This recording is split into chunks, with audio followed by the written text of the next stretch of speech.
Na koji način smanjiti visoke provizije za prihvatanje uplate platnim karticama? Imamo rešenje za najbrži način bezgotovinskog plaćanja.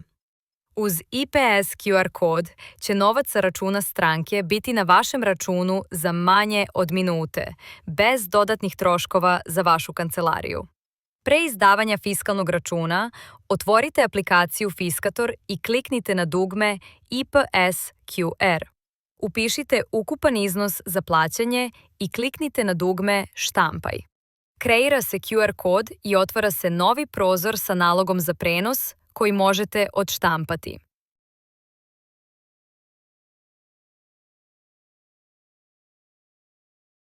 Stranka će preko mobilne aplikacije svoje banke izvršiti skeniranje QR koda i automatski preneti sredstva na vaš račun. Sada možete izdati fiskalni račun, a za način plaćanja odaberite bezgotovinski. Zavedite predmet.